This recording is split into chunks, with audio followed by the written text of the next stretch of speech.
3 weeks till Takeover with What Happened on My Universe mode. That's right, not long at all for NXT's next Takeover show. We were in Wheeling, West Virginia. Weren't supposed to be, but 2K20 is a glitchy mess, don't forget that. Opening the show with Nikki Cross making her return to action after disappearing on 2K19. She was taking on the genius of the sky, Io Shirai. Shirai was in charge early on with a drop kick and a back elbow before hitting a very glitchy looking rope assisted head scissor takedown, but then Nikki Cross caught a kick, took the advantage and hit a neck breaker and some headbutts onto Io Shirai. That was about it for Nikki Cross, though, as she got reversed, got kicked in the face by Io Shirai, a moonsault double foot stomp which looked painful, followed by a springboard frog splash and a standing moonsault. After a quick butterfly backbreaker, she got back to the top rope, hit that finishing moonsault and went for the pin and won the match. So nice, quick and easy for Io Shirai on her debut, as we moved on to the next match, which saw United Kingdom champion Pete Dunn possibly scoping out some future opposition for the title, taking on Mark Andrews with that music that goes whoa. Enough catchy music onto the pain from Pete Dunn, a big backbreaker followed by a dirty German suplex. Pete Dunn then forced a forearm into the face of Mark Andrews before ramming the back of his head into the mat. He then got grabbed though and was attacked with a series of suplexes by Mark Andrews. He then rolled Pete Dunn to the mat, went for a drop kick, but that drop kick got dodged, and instead Pete Dunn hit a cool looking Michinoku driver which turned into a vicious arm snapping arm bar, and then after a stomp to the head he hit a side suplex. He went for a fisherman suplex, but that got reversed into a small cradle by Mark Andrews, and when Pete Dunn was down he hit a spectacular shooting star press and went for the pin, but Pete Dunn was able to kick out at 2. Mark Andrews failed at a suplex attempt when Pete Dunn reversed out of it. He then drove down Andrews with a big powerbomb, a huge X-plex and the bitter end, ramming his face into the mat and going for the pin, and Pete Dunn, the United Kingdom champion, was your winner.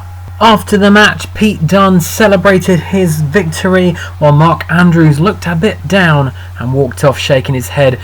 Next up, Liv Morgan. She was going to need all the luck in the world because she had a pretty big match up next. She was taking on Shayna Baszler.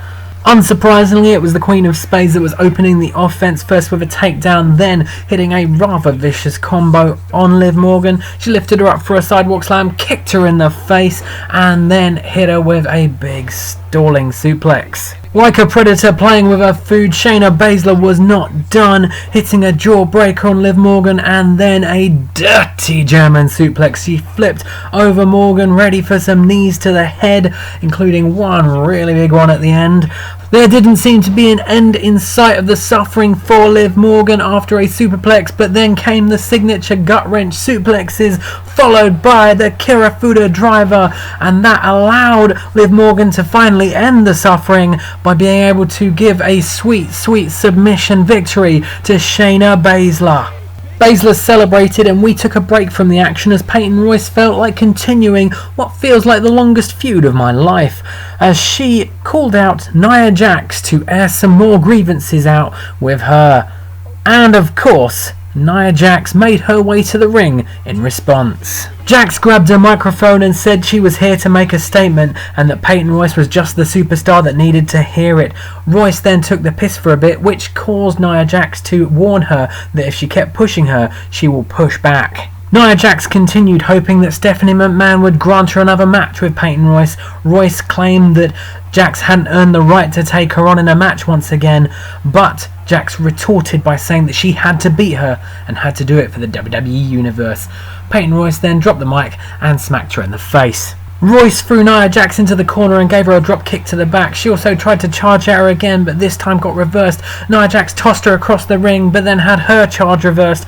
She got clotheslined down and hit with a reverse DDT, and just as it was getting good, that cutscene came about that signaled it was the end of the segment, and we had to move on to our semi-final match, and this one was gonna be a barn burner as the Revival, Dash Wilder and Scott Dawson were taking on the Viking Raiders, Eric and Ivar, or Rowe and Hansen, depends how you're looking at it really.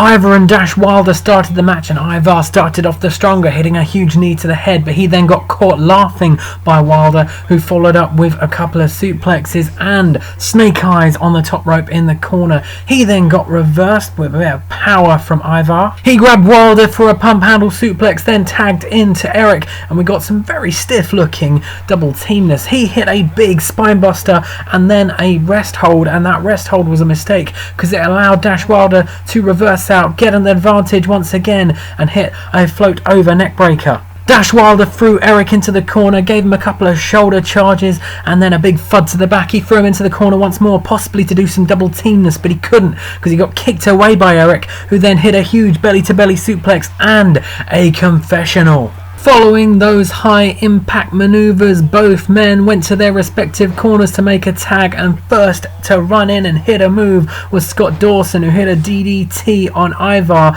and then a big suplex followed by a giant diving leg drop off the top rope. He then for some reason tagged back into Dash Wilder, who couldn't have been at 100%, and that showed as he got his first move dodged and then hit with a couple of massive moves from Ivar, who then dragged in Scott Dawson and gave him a shot just for good measure.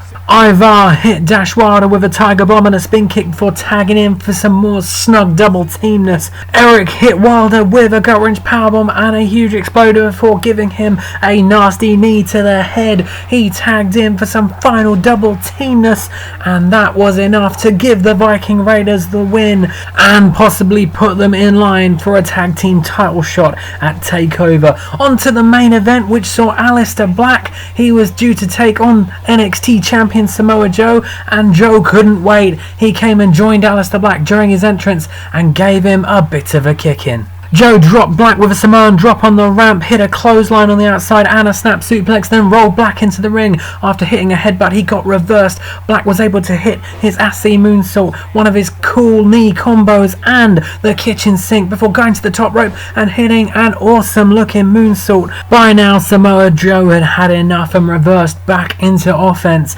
by hitting a fireman's carry. He then hit a couple of big moves for lifting up Aleister Black with an Uranagi. He got reversed again though. Aleister Black got a knee lift, hit another one of his cool ass combos, went for a suplex, but that suplex got reversed once more. Knees to the head by Samoa Joe. He then threw Aleister Black with a belly-to-belly suplex, and when Black got up, he locked in the coquina clutch and did not let go. He fought on for ages, but eventually Black had to tap out. Joe was your winner, but it could be a different result if you didn't attack him beforehand. That's it for another edition of What Happened on My Universe Mode. Like and subscribe. 205 Live next.